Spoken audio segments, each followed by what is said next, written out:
Do you ever start looking at a problem thinking, I know how this is going to play out, but then when you get halfway through, notice that it's gone in a completely different direction? That's what happened to me looking at these Rolex releases.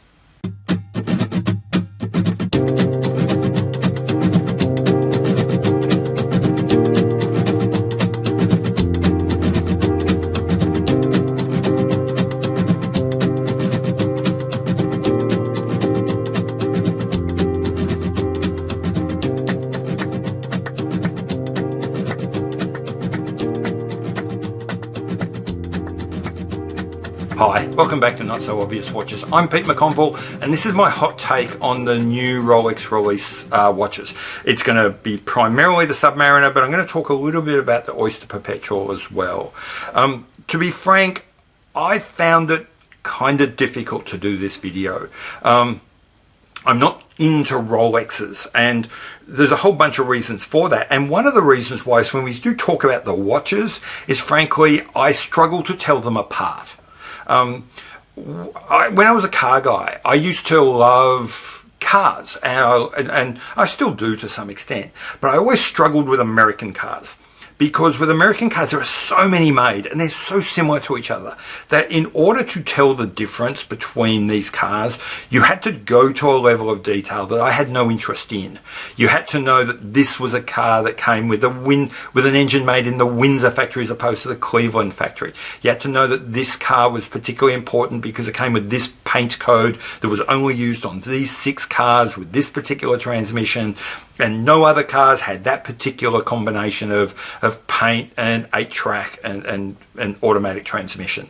And that level of train spotting never really appealed to me, and it's one of the reasons why I used to love, for example, the European cars, because it was clear they changed markedly year to year, model to model, unlike a lot of the Americans.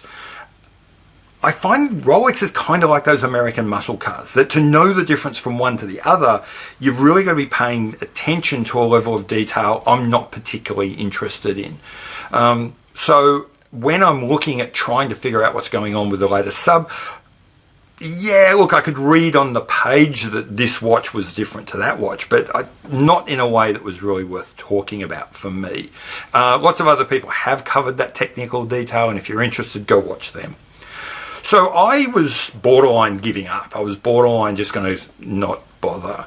So I started looking at some other videos. I started looking at what Adrian had said and what Bruce Williams had said, and I started reading articles from Revolution and Time and Tide and Monochrome and Hodinkee.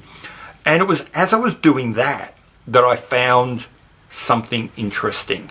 And that made me sort of step back a little bit and think even more about what's going on. And what I found was that whilst the watches themselves weren't that engaging for me, the changes in the environment around this release were fascinating. And I think that's worth looking at. So what did I think was different? Well, the first is obvious and is remarked upon by a number of the media outlets. And that is that Rolex have done so much more than they normally would. Rolex have produced, new OP watches, new Datejusts, and obviously the new Submariners. Not only did it was a watch here and a watch there, it was the full line: stainless steel, two-tone, precious metals. All the watches got the new movement. All the watches got the new case. Everything happened at once. Very un-Rolex-like. And that's not just me making it up. That's what pretty much all the media said. This was quite unusual for Rolex. Stepping back, the lead-up was also unusual. The teaser was odd. What to my mind was the obvious leak of information that was covered quite well by Watch Pro, that 1-2 days before, was again very un-Rolex-like. People have been saying beforehand, if someone tells you they've got an inside scoop, they're lying, because no one leaks at Rolex. Well, they clearly do now. So something was changing. Combine that with the breadth of the change, combine that with the teaser, and it just felt odd. It just felt weird. And that feeling was compounded even more when you read the coverage and then when you watch the reviews and watch the sort of releases from the media, both enthusiast and professional. that media release, normally when there's a new Rolex out, that release is kind of triumphant. It's a little bit of a parade, you know, like a Roman consul returning after slaying the vicious Hun. You know, they get their triumph through the streets of Rome, and the media are really just throwing rose petals on them. This time, it felt different. This time, there was almost a defensiveness in all of the articles. In the professional media, it was like the Hodinkis and so forth. It was a bit more restrained. It was a bit, you need to understand that Rolex has got this special place, and you need to understand that Rolex never makes these big changes, and you need to understand that the Submariner is an icon, and all this sort of thing. And it's like, you know your audience, you know we know all this stuff. Why are you telling us? And then you've got... like I said, the enthusiast meter people like Adrian and Bruce Williams, who went one step further, who were even more explicit, saying, we know that some of the haters are going to be very critical of the fact that there's not a lot of change.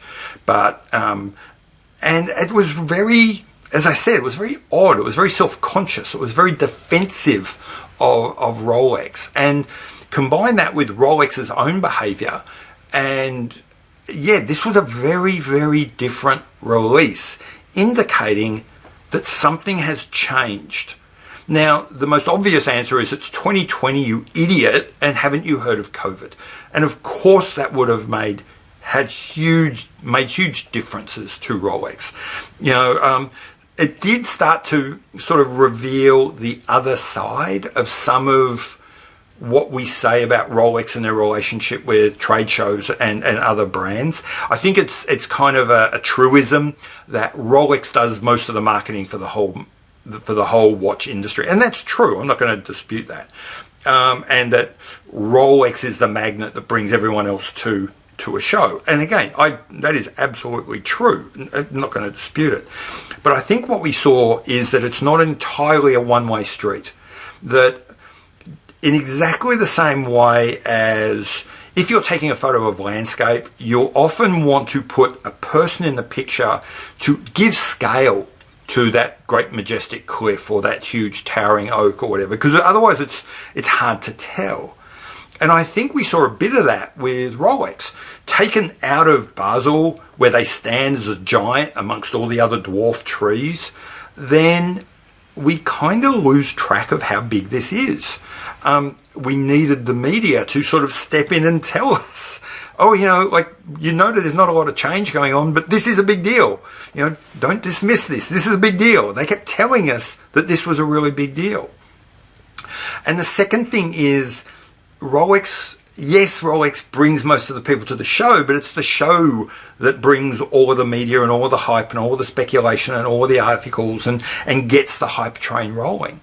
In the absence of that, of Baselworld, the much maligned Baselworld, providing the infrastructure around which all that hype would develop, Rolex had to do it themselves.